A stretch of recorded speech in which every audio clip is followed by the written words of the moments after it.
Oh, we're going to be looking forward to a brand new Welsh derby in League One next season. Swansea Wrexham is going to be a brand new fixture to get our teeth into, unless something drastically good happens drastically fast at Swansea. Let's get to the views of Richard and James on the Plymouth game, on the signings they've made and haven't made, and also we're going to look forward to the whole game this weekend. I daren't ask this question. Richard, of you. How are you? Been better, I would say. Yeah, we've been in better places as a club, but there was positives, but it just wasn't good enough. We mentioned last week it was a must-win game, and we lost. Ultimately we created 17 chances. Really, they didn't really have that much of the play. And we just didn't take our chances. It was really poor in front of goal in the final third. Yeah. So a very disappointing afternoon. Yeah.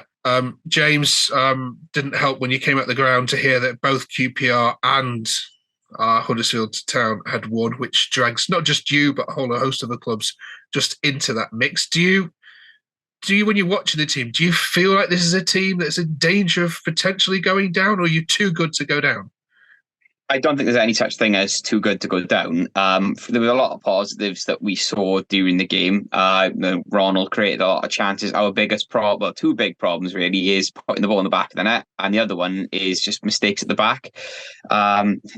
Those are the two main concerns I've got at the moment. I don't see where the goals are coming from, and we just keep making silly mistakes at the back.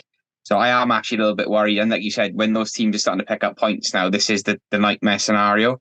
I don't brand many games must win, but I genuinely believe that Saturday was a must win game for us because the next run we've got up is horrific. Yeah. It doesn't help that I suppose Plymouth haven't won away all season.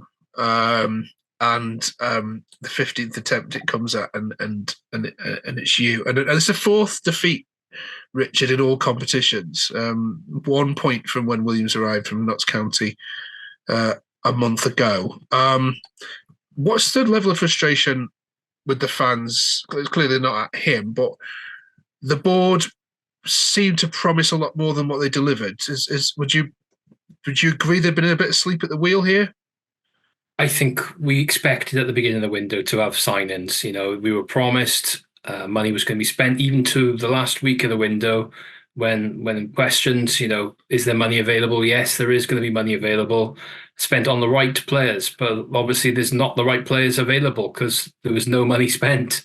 We had a seven-figure fee for Ronald, as he's apparently called, who had a fantastic match on Saturday, and with another day we could have won that 3-4. So you got to take it with a bit of context, but at the same time, you expect. I think centre midfield we're really lacking a player there. I know they did go in for a guy from Aberdeen, but that's not the type of player really that you want. You want an established player to come in as a kind of a sign of intent really from the board to go. This is the direction we want to go in. I'll give you a prime example now. We're playing Hull on the weekend now. They've bought two really first-class midfielders in Carvalho and the other boy from Burnley. So they both played in teams that have gone up, good experience. They've seen their teams in sixth. They're backing them to go up, and they spent the money. What have we done? We've spent £1 million on an unknown and brought a couple of players who aren't playing for their clubs in. I'm afraid. Yes, it's got pace. But I'd pace in my day, but I'm not playing for the Swans. So jokes aside, it is concerning stuff like at the moment. James, you are big on Twitter and are followed by lots, and you're very outspoken on lots of things to do with Swansea. But you back them 100%. But even you have found it difficult to back what the board have done in this window. How do you summarise it? It's again, our chairman famously keeps saying, Andy Coleman, but I know, judge me on my actions, not my words. And as Richard's saying, he's promised a lot since he's come in, and he's delivered on very little. And again, it comes down to the people that we've got making the decisions behind the scenes. We brought Ronaldo in. We've basically taken over Pachetta's contract. He's probably not going to be here at the end of the season. So again, they've addressed the pace issue. but they seem very short-term signings. You know, you brought Sargo Jr. in as well, probably not going to be here beyond the rest of the season. So we've addressed one issue, but they've not addressed the striker issue. They've not addressed the midfield. And it just seems to me that Swansea are caught in this cycle of it's rebuild, start again, rebuild. And this season, I said it this weekend, I said, we are literally rebuilding the rebuild again. We spent £8 million in the summer. We are no further forward than we were after Russell Martin left. We've effectively gone back to square one. I dare say we're back further again. You know, we're a club that is seen to basically create assets, sell them on, bring another player in of that ilk and do that. At the moment, I look at our squad and I genuinely don't see any assets that sustain us. So with the money that we spent this year, I can't see that being repeated next year. And we literally have no one to recoup all that money back. So yeah, I think we're in trouble now. Richard, a short yes or no to this one. Is it time to bench Grimes? No, definitely not. No, I'll have Matt Grimes in my team every day of the week. Heartbeat of the club. Has to play. It's not so much Matt Grimes, it's having someone to play with Matt Grimes, I think, is the issue. Not having to go Jay Fulton, but you know, another year older. Probably he's a decent championship player. Is he a great championship player? No. And I think they've known that for a while, and they've had chances to strengthen that area of the pitch, and they haven't. So, no, is my answer to that. And James, Morgan Whittaker scored the goal. It always was going to be him, wasn't it? What was the crowd's reaction to him? I know you spoke last week about not really had much time with him, but what's the one that Russell Martin got wrong, wasn't it?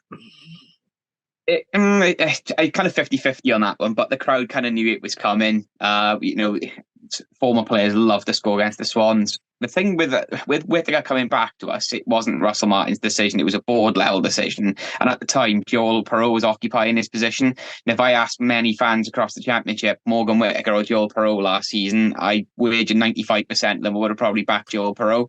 It was unfortunate. And I think our club kind of treated Morgan poorly in that respect. They recalled him when he was doing well. And look at him now, he's flourishing there. But I think it was inevitable he was going to score against us. He didn't get a kick down there. And yeah, you could see he was well up for it this time. Yeah, when I saw it come through on the video printer, I was like, I did feel for you guys. I did. And I'm thinking, oh my God, there's going to be chaos down there. Okay. Hull won't go. Sorry, yeah, Swansea won't go down. One was certain of that. There must be three worse teams than Swansea, but wins have to come. But they're not going to come this weekend, I don't think, are they, Richard? You're playing a Hull side which are just going to find their groove. Predictions for your trip up north? Well, we've done decent away, you know, in fairness. When the pressure's been against us, okay, yeah, Leicester was always going to be tough, and Southampton, Bournemouth, those kind of things. But I think we'll have to respond. I'm ever the optimist, and I think we can get a point if we work and play hard and take a couple of chances. So chances were forthcoming last week. We've got to believe in that. So I think 1-1 or 2-2, probably 2-2 maybe. I love it's not worn you down yet, Richard. When you come in here and predict a loss, I know that's when it's game over. James? Similar to Richard, I think there will be goals in it. We're creating the chances. Again, we're not very good at the back, so I can see us conceding. I'm going to go 2-2 as well. I think it'd be a tough ask to get 3 points there, but yeah, I've got to back us to get something up there. All right. Okay. Well, good luck. Enjoy your trip to Hull and back, and we'll catch you next week, hopefully with a bit more positive news. Cheers for joining us. Thank you both. Cheers. Take care. Thank you.